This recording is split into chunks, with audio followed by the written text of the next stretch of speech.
अभय चौटाला ने कहा भाजपा में परिवारवाद। मुख्यमंत्री नायब सिंह सैनी को डमी सीएम कहा। रोहतक में ताऊ देवीलाल सम्मान दिवस मनाने को लेकर हुई चर्चा। कैथल में नेलो पार्टी की ओर से राष्ट्रीय राज्य कार्यकारिणी बैठक का आयोजन किया गया। इसमें हरियाणा प्रदेश के विभिन्न जिलों से पार्टी नेता व कार्यकर्ता शामिल हुए। इसमें मुख्य अतिथि के रूप में पार्टी राष्ट्रीय अध्यक्ष अभय चौटाला ने शिरकत की। उन्होंने कार्यकर्ता को संबोधित किया और पार्टी के विस्तार को लेकर चर्चा की। साथ ही ताऊ देवीलाल सम्मान दिवस मनाने को लेकर भी हुई चर्चा। सबसे बड़ी रैली रोहतक की होगी। चौधरी देवीलाल की ताकत हमेशा रोहतक ने बढ़ाई और अब फिर इंडियन नेशनल पार्टी को नई ताकत रोहतक जिले से मिलेगी। अभय जी, सरकार बैकफुट पर आई है सुभाष बराड़ा के बेटे के डबल एजी के पद को लेकर। आपको एक चीज देखनी है, सुभाष बराड़ा के बेटे को जब लगाया तो केवल इंडियन नेशनल लोकदल पार्टी ने इसका विरोध किया। कांग्रेस की तरफ से किसी ने कोई आवाज नहीं उठाई।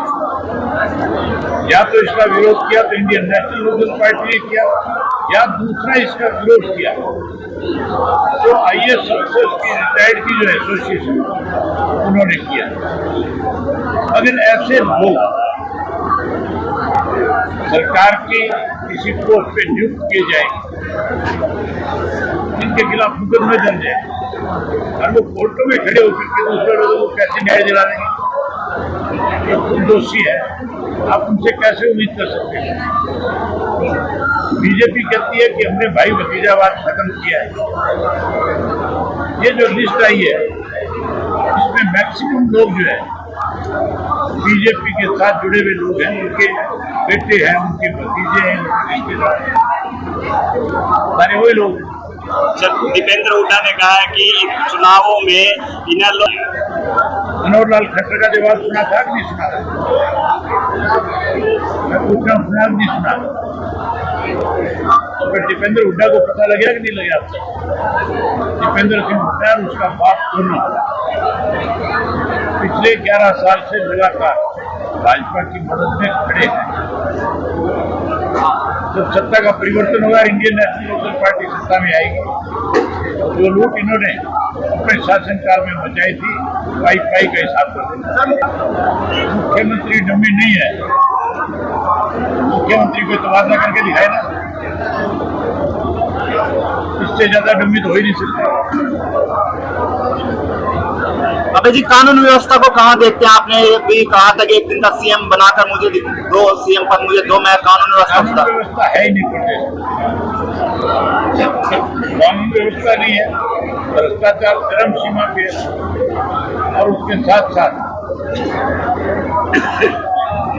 हर वर्ग का व्यक्ति आज परेशान है, दुखी है। उसमें आप पत्रकार साथी भी शामिल हो। आप अगर नहीं परेशान हो तो बताओ मुझे, इस सरकार से उपयोग नहीं होता। सरकार से सड़कों पे दौड़ाया इन्होंने, जबकि उस एग्जाम के लिए मुख्यमंत्री भी पीठ थपवा रहा है, मनोहर लाल खट्टर भी थपवा रहा है। सारी सरकार कह रही है हमने एग्जाम करा दिया। इनसे पूछने वाला भले आदमी हो, तीज का दिन था, भाई अपनी बहन के लिए कॉफी लेके जा रहा था, कोई कावड़ लेने गया हुआ था। कार्ड के अंदर कि किसी तरह से कम लोग इसमें शामिल हो सके, षड्यंत्र रहता है। ये एग्जाम तो जिला के स्तर पे होने चाहिए। आज बीजेपी इस्तीफा का गाड़ी है उनकी वहाँ ड्यूटी लगाई जाएगी जहाँ बीजेपी हारी है, तो इस तरह की कैनालों की तरफ से कोई बीजेपी तो बार होगी। अब बीजेपी को सत्ता में लाने वाला मुख्यमंत्री सिंह हुड्डा है।